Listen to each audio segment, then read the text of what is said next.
Hello नमस्कार दोस्तों, कैसे हैं आप सभी। दोस्तों, क्या आपने कभी सोचा है कि बच्चे ये कैसे तय करते हैं कि क्या सही है और क्या गलत है। यही बताता है कोहलबर्ग का नैतिक विकास का सिद्धांत। शिक्षक भर्ती 2025-26 की तैयारी अगर आप कर रहे हो तो ये टॉपिक आपके लिए बहुत ही इंपॉर्टेंट है। आज की क्लास में दोस्तों हम समझेंगे कैसे कोहलबर्ग ने बताया कि नैतिक सोच उम्र के साथ बदलती है। और मैं वादा करता हूं इस वीडियो के बाद ये टॉपिक आप कभी नहीं भूलोगे। तो साथियों, वीडियो को अंत तक जरूर देखिएगा और अगर वीडियो अच्छी लगे तो वीडियो को लाइक और शेयर कीजिएगा और चैनल को सब्सक्राइब करना नहीं भूलिएगा। चलिए वीडियो शुरू करते हैं। देखिए, लॉरेंस कोहलबर्ग ये कौन थे। तो देखिए, लॉरेंस कोहलबर्ग एक प्रसिद्ध अमेरिकी मनोवैज्ञानिक हैं। ये कहाँ के हैं तो आप कहेंगे अमेरिका के हैं, ये आपको याद रखना है। कोहलबर्ग ने नैतिक विकास का सिद्धांत दिया, थ्योरी ऑफ मोरल डेवलपमेंट, ये प्रस्तुत किया। ये क्या था? ये सिद्धांत जीन पियाजे के विचारों पर आधारित था। साथियों, जीन पियाजे ने भी नैतिक संज्ञानात्मक विकास का सिद्धांत दिया और उसी पर इनका यह सिद्धांत जो है नैतिक विकास का, ये आधारित था। लेकिन कोहलबर्ग ने पियाजे के सिद्धांत को कॉपी नहीं किया, बल्कि उन्होंने क्या किया, कोहलबर्ग ने इस सिद्धांत को आगे बढ़ाया और बताया कि बच्चे की नैतिक सोच जो होती है, मोरल थिंकिंग जो होती है, वह उम्र और अनुभव के साथ साथ विकसित होती है। कैसे विकसित होती है हम देखते हैं। देखिए साथियों, कोहलबर्ग ने एक कहानी सुनाई अलग अलग एज के बच्चों को और उनका जो उत्तर आया उसके आधार पर कोहलबर्ग ने उनको स्टेजेस में बांटा। कहानी क्या थी? हिंज नाम का एक व्यक्ति है, उसकी पत्नी एक लाइलाज बीमारी से पीड़ित है, मतलब इसका कोई इलाज नहीं है। लेकिन हिंज को यह पता है कि शहर में ही एक केमिस्ट है जिसके पास इस बीमारी की दवा है। चूंकि केमिस्ट भी क्या है, इसने बहुत अच्छे से रिसर्च किया है, बहुत समय दिया है, तो इस दवा को ये ऊंचे दामों पर बेचना चाहता है। लेकिन हिंज के पास साथियों उतना पैसा नहीं है। तो हिंज क्या कहता है, केमिस्ट से बोलता है कि भाई साहब, मेरी पत्नी बीमार है, वो मर जाएगी, आप ये दवा कुछ कम पैसों में दे दीजिए। लेकिन केमिस्ट कहता है नहीं, मैंने मेहनत की है तो मैं दवा ऊंचे दाम पर ही बेचूंगा। अब साथियों, हिंज के पास दो ऑप्शन बचते हैं, या तो वो चला आए वापस और अपनी पत्नी को मरने दे, और दूसरा ऑप्शन ये है कि हिंज उस केमिस्ट की दुकान से उस दवा को चोरी कर ले। ठीक है, इसी को साथियों क्या कहते हैं? इसी को कहते हैं नैतिक दुविधा। कोहलबर्ग ने इसी को नैतिक दुविधा कहा है। अब यही कहानी अलग अलग एज के बच्चों को सुनाया कोहलबर्ग ने और उसके आधार पर बच्चों के स्टेजेस को बांटा नैतिक विकास के। चलिए हम देखते हैं क्या है ये। देखिए, पहली चीज तो हम नैतिकता समझ लें जिस पर हमारा कोहलबर्ग का सिद्धांत बेस्ड है। नैतिकता का मतलब साथियों क्या होता है कि सही और गलत के बीच भेद करने की क्षमता। मतलब जैसे हिंज की कहानी में, अब देखिए सही क्या है गलत क्या है, इसमें भेद करने की जो क्षमता है वही क्या है, नैतिकता है हमारी। मतलब वह गुण जिसके आधार पर व्यक्ति यह तय करता है कि कौन सा कार्य उचित है और कौन सा कार्य अनुचित है, इसी को हम नैतिकता कहते हैं। तो नैतिकता के साथियों जो मुख्य तत्व हैं वो कौन कौन से हैं? सत्यनिष्ठा है, मतलब सच बोलना और सच्चाई पर टिके रहना। न्याय, मतलब सबके साथ समान व्यवहार करना। सहानुभूति, दूसरों की भावनाओं को समझना। कर्तव्य निष्ठा, मतलब कर्तव्य का सही ढंग से पालन करना। आत्मसंयम, अपनी इच्छाओं पर नियंत्रण करना। ये जो तत्व हैं इसी से हमारी नैतिकता बनती है। अब देखिए, इसके बाद जो हमारा आता है वो है नैतिक तर्कड़ा। देखिए, अभी हिंज जो है वो नैतिक दुविधा में फंसा हुआ है कि वो चोरी करे या फिर ना करे। तो ऐसी स्थिति में जो सही या गलत का निर्णय करने की, उसको सोचने की जो प्रक्रिया होती है, उसी को साथियों हम कहते हैं नैतिक तर्कणा। आप इसको दिमाग में बैठा लीजिएगा, ठीक है। मतलब नैतिक तर्कणा वह प्रक्रिया है जिसमें व्यक्ति यह सोचता है कि किस परिस्थिति में कौन सा कार्य सही है और कौन सा कार्य गलत है। जैसे अभी हिंज फंसा हुआ है तो जो सोच रहा होगा वही क्या है, वही नैतिक तर्कणा है। कोहलबर्ग ने बताया कि व्यक्ति की नैतिकता का स्तर जो होता है इसी पर डिपेंड करता है कि वह निर्णय क्या लेता है। इस पर डिपेंड नहीं करता कि वो निर्णय क्या लेता है, निर्णय पर डिपेंड बिल्कुल नहीं है, बल्कि वह क्यों यह निर्णय ले रहा है और क्या सोच कर यह निर्णय ले रहा है, इस पर डिपेंड करता है व्यक्ति के नैतिकता का स्तर। जैसे हिंज ने क्या किया, हिंज ने उस केमिस्ट की दुकान से चोरी करके दवा ला करके अपनी पत्नी को दे दिया, तो इस पर यह डिपेंड नहीं करेगा कि उसका नैतिकता का स्तर क्या है। ऐसे तो चोर हो गया, लेकिन वह क्यों किया? अपनी पत्नी को बचाने के लिए किया। और क्या सोच कर किया कि मानवीय जीवन जो है वो उससे बड़ा कुछ भी नहीं है, तो अब उसका नैतिकता स्तर क्या हो जाएगा? बड़ा हो जाएगा। तो यही है, नैतिकता का स्तर निर्णय पर डिपेंड नहीं करता, बल्कि डिपेंड करता है आप क्यों वह निर्णय ले रहे हैं और क्या सोच कर ले रहे हैं। क्लियर हो गया होगा आपको? जैसे अगर कोई बोले कि हेंज को दवा नहीं चुरानी चाहिए, क्यों? क्योंकि चोरी पाप है, तो साथियों निम्न स्तर की तर्कणा है। क्यों? उसकी पत्नी मर रही है, किसी की जान जा रही है, लेकिन अगर वहीं पर कोई कहे हेंज को दवा चुरानी चाहिए क्योंकि जीवन क्या है? सबसे मूल्यवान चीज है, तो यह उच्च स्तर की तर्कणा है। बस यही है। तो तर्कणा का अर्थ साथियों क्या हो गया? सही गलत का निर्णय करने की जो सोच की प्रक्रिया है, उसी को हम कहते हैं नैतिक तर्कणा। कोहलबर्ग ने नैतिक तर्कणा को ही नैतिक विकास का आधार माना। ये मोस्ट इंपॉर्टेंट है, इसको आप याद रखिएगा, क्योंकि ये पूछा गया है कि कोहलबर्ग के अनुसार नैतिक विकास का आधार क्या है, तो आप कहेंगे नैतिक तर्कणा है। और यह जो नैतिक तर्कणा साथियों उम्र, अनुभव और सामाजिक सोच से विकसित होती है। चलिए अब हम देखते हैं कि कोहलबर्ग का नैतिक विकास का सिद्धांत क्या है। लॉरेंस कोहलबर्ग ने बताया कि मनुष्य की नैतिक सोच जो होती है धीरे धीरे विकसित होती है। उन्होंने इसे 3 स्तरों में बांट दिया और प्रत्येक स्तर में 2 चरण यानी कि 6 चरण में बांट दिया। पहला स्तर जो था वो था पूर्व परंपरागत स्तर, जिसमें 2 भाग थे। कौन कौन? दंड एवं आज्ञाकारिता, और दूसरा व्यक्तिकता और आदान प्रदान उन्मुखता। दूसरा स्तर जो उन्होंने बताया वो बताया परंपरागत स्तर। साथियों इसकी इंग्लिश जो है याद रखिएगा, क्योंकि ये तो बदल सकते हैं, क्योंकि हिंदी में कई सारे नाम हैं लेकिन इंग्लिश वही रहती है। प्री कॉन्वेंशियल लेवल, कन्वेंशनल लेवल और पोस्ट कन्वेंशनल लेवल। ठीक है, इसमें जो पहला स्तर हो गया वो हो गया अच्छा लड़का या लड़की अभिविन्यास, और दूसरा स्तर हो गया कानून तथा सामाजिक क्रम नियंत्रक अभिविन्यास। और उत्तर परंपरागत स्तर में आ गया सामाजिक अनुबंध तथा व्यक्तिगत अधिकार, और दूसरा हो गया सार्वभौमिक सिद्धांत का अभिविन्यास। चलिए हम इनको एक एक करके समझते हैं। देखिए पहला स्तर जो है वो है पूर्व परंपरागत स्तर, प्राक रूढ़ियत नैतिकता का स्तर। साथियों इसका पीडीएफ जो है वो डिस्क्रिप्शन के टेलीग्राम में एक लिंक है, वहां पे आप ज्वाइन होइएगा, वहां पर इसका पीडीएफ मिल जाएगा। चलिए यह स्तर मतलब इसका जो उम्र है ये 4 से 10 वर्ष तक देखा जाता है। इसका क्या है? 4 से 10 वर्ष। ठीक है साथियों, इस स्तर में क्या होता है, एकदम ध्यान से आप देखिएगा, बच्चे की नैतिक सोच जो है वो बाहरी परिणामों पर आधारित होती है। कुछ नहीं रटना है आपको, बस आपके घर में बच्चा होगा उसी को आप याद करिए। मतलब यह इसका अपना जो नैतिक सोच है वो 0% है, खुद का क्या है 0%, इसकी कुछ नैतिकता नहीं है। इसका जो नैतिक सोच है वो बाहरी परिणामों पर आधारित है। जैसे अगर चोरी करूंगा तो क्या मिलेगा? सजा मिलेगी, मम्मी मारेंगी। या फिर बच्चा अपना लाभ देखता है कि मैं ये काम करूंगा तो मुझे चॉकलेट मिल जाएगी।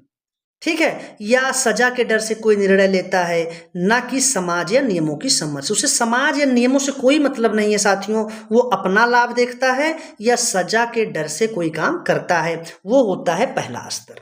इसको 2 भागों में बांटा गया। चरण 1, पहला चरण क्या है?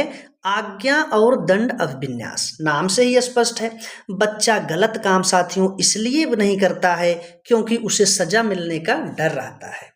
जैसे अगर बच्चा, मम्मी ने बताया है कि झूठ बोलोगी तो मैं मारूंगी, तो ये बच्चे जो है ये झूठ नहीं बोलेगी, नहीं तो इसकी मम्मी क्या करेंगी, इसको एक चपाट दे देंगी, एक थप्पड़ लगा देंगी। तो डर की वजह से साथियों क्या है, झूठ नहीं बोलेगी।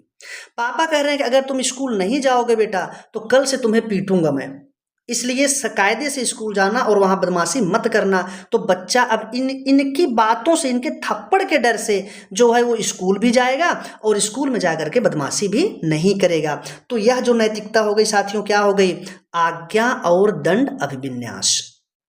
मतलब अगर झूठ बोलूंगा तो डांट पड़ेगी। इसके जो अन्य नाम है तो भय आधारित नैतिकता या परिणाम आधारित नैतिकता। बच्चा नियमों का पालन केवल कब करता है? सजा से बचने के लिए।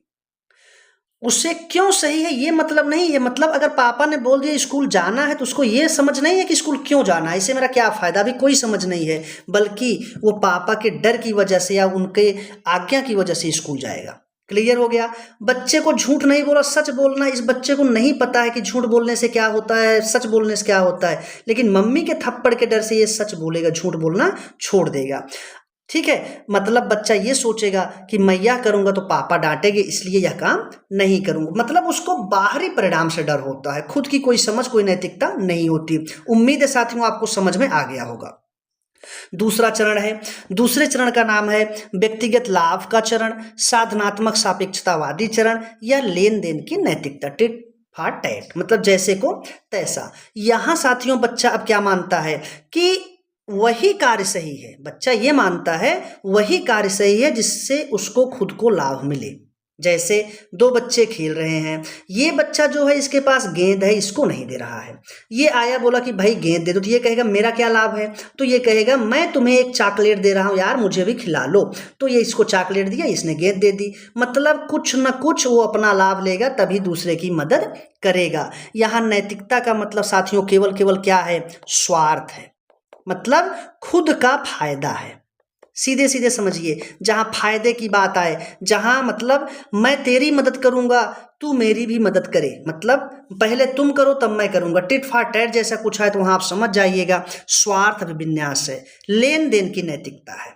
उम्मीद है क्लियर हो गया होगा। मतलब मैं तुम्हें साइकिल पर बैठाऊंगा तो कब बैठाऊंगा, जब तुम मुझे अपने खेल में खेलने दोगे, अपने क्रिकेट बैट से खेलने दोगे। तो इस तरीके से यहाँ पे नैतिकता चलती है। क्लियर हो गया। अगला जो स्तर है साथियों दूसरा, ये इंपॉर्टेंट है, ये इंपॉर्टेंट स्तर है, इसका नाम है परंपरागत स्तर या रूढ़िगत स्तर।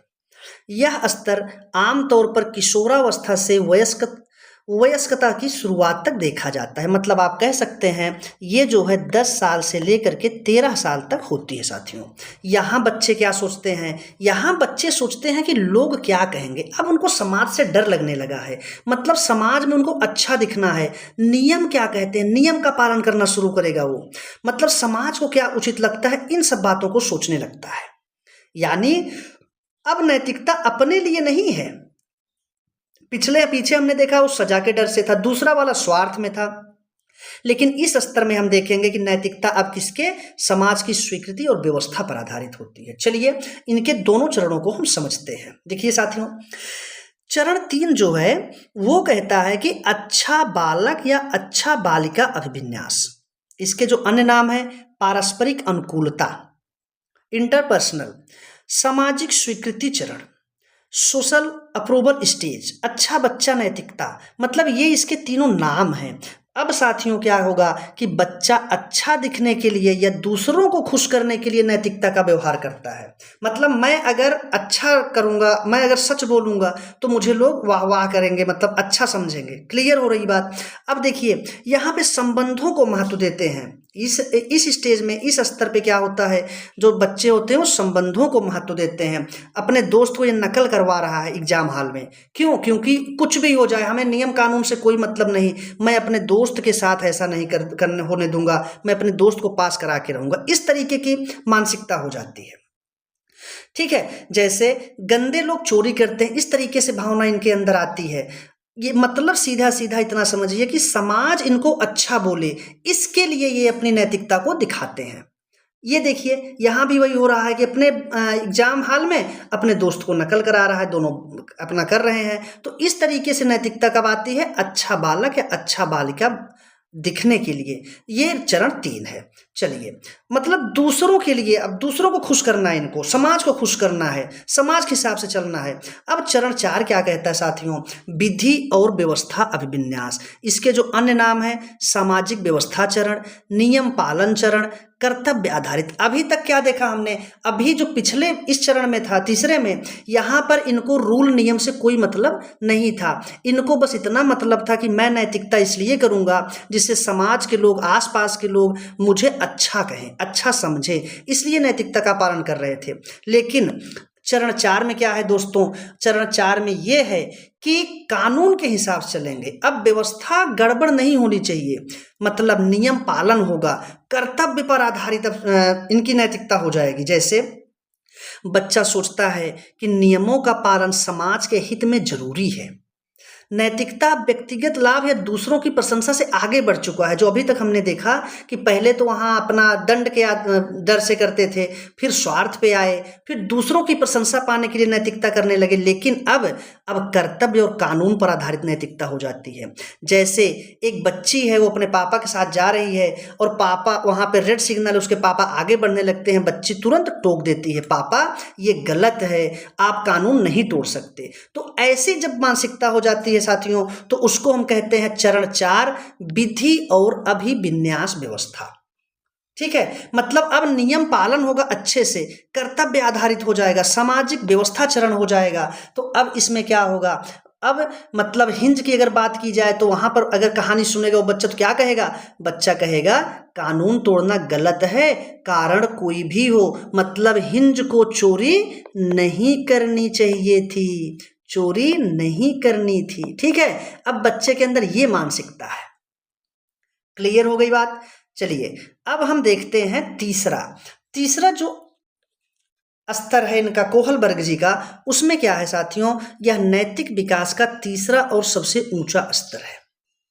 इस स्तर तक बहुत कम लोग पहुंच पाते हैं। यहां व्यक्ति कानून या समाज की अपेक्षाओं से आगे बढ़कर अपने विवेक और नैतिक सिद्धांतों के आधार पर निर्णय लेता है। मतलब अब ये कानून से मतलब व्यवस्थाओं से ऊपर उठ चुके हैं, ये अपने सिद्धांत बना लेते हैं, इस स्तर पे अपना खुद का वो नैतिकता बना लेते हैं, खुद के नियम बनाते हैं। तो हम देखते हैं इनका पहला जो है चरण वो क्या है, मतलब चरण 5, ये कहते हैं सामाजिक अनुबंध अभिमुखता या सामाजिक उपयोगिता चरण, या इसी को हम और क्या कहते हैं, नैतिक अनुबंध चरण। क्या, ध्यान से सुनिएगा, एकदम ये इंपॉर्टेंट चरण है, इसको ध्यान से सुनिएगा।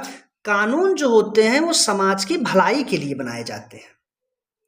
कानून क्यों बनाए जाते हैं, इनका अब ये इनका विचार हो गया कि कानून समाज की भलाई के लिए बनाए जाते हैं। अगर कोई नियम अन्यायपूर्ण हो जाए तो उसे बदल देना चाहिए।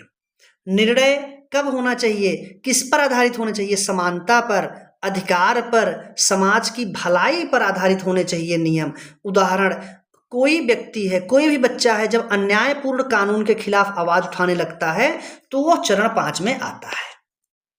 अगर हिंज की कहानी इस चरण के लोगों को सुनाई जाए, बच्चों को सुनाई जाएगी, तो वहां पे बच्चे का उत्तर क्या होगा, बच्चा कहेगा कानून तो लोगों की भलाई के लिए होता है, लेकिन यहाँ पर क्या है, कानून गलत है। अर्थात हिंज को क्या करना चाहिए, अपना अब कानून को बदलना चाहिए, दवा को उसको लेनी चाहिए चाहे जैसे।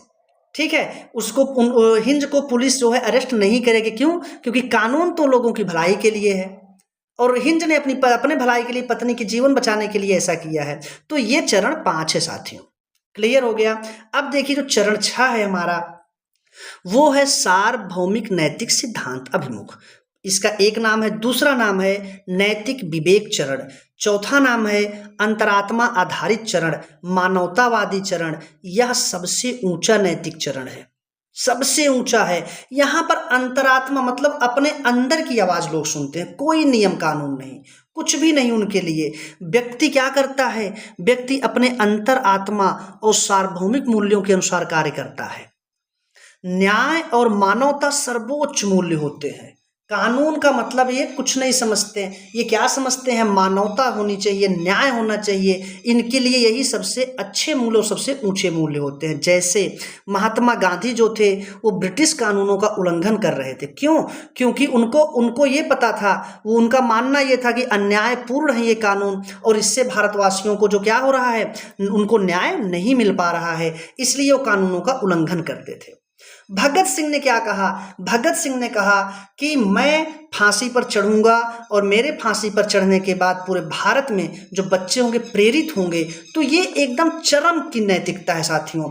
अपना मतलब अपना खा रहे हैं, अपनी थाली के खाना क्या करेंगे, कोई भूखा व्यक्ति आ गया उसके सामने रख देंगे। तो इस तरीके के जिनके अंदर विचार होते हैं तो वो चरण 6 में आते हैं, सार्वभौमिक नैतिक सिद्धांत में। तो साथियों उम्मीद है कि आपको कोहलबर्ग का जो सिद्धांत है इसके तीनों जो है स्तर और 6 के 6 चरण आपको समझ में आ गए होंगे। आपको बिल्कुल रटना नहीं है, बस बच्चे के ऊपर ऑब्जर्वेशन करना है कि बच्चा पहले डर से कोई नैतिक बात मानता है, फिर स्वार्थ में आता है, फिर वो अच्छा बनने के चक्कर में तीसरा चरण हो गया, अच्छा बनने के लिए करता है। चौथे चरण में साथियों जब बच्चा आता है तो वो सोचता कहता है कि समाज के जो नियम हैं वो अच्छे हैं, उनका हमें पालन करना ही चाहिए, समाज के नियमों को नहीं तोड़ना चाहिए। जो फिर पांचवा चरण आ गया आपका, वो कहते हैं कि जो नियम होते हैं वो समाज की भलाई के लिए बनाए जाते हैं, तो नियमों में अगर कोई खराबी है तो उनको बदल देना चाहिए। और साथ ही जो छठा चरण है, ये कानून को तो बिल्कुल मानते ही नहीं, ये कहते हैं कि न्याय और मानवता जो है सर्वोच्च मूल्य होते हैं, इससे बढ़कर कुछ नहीं होता। साथियों यही कोहलबर्ग का सिद्धांत था। उम्मीद है आपको एकदम अच्छे से समझ में आ गया होगा। वीडियो को अंत तक देखने के लिए साथियों धन्यवाद। अगर वीडियो अच्छा लगा हो तो वीडियो को लाइक और शेयर जरूर करिएगा और चैनल को सब्सक्राइब करना बिल्कुल नहीं भूलिएगा। दोस्तों धन्यवाद। जय हिंद, वंदे मातरम।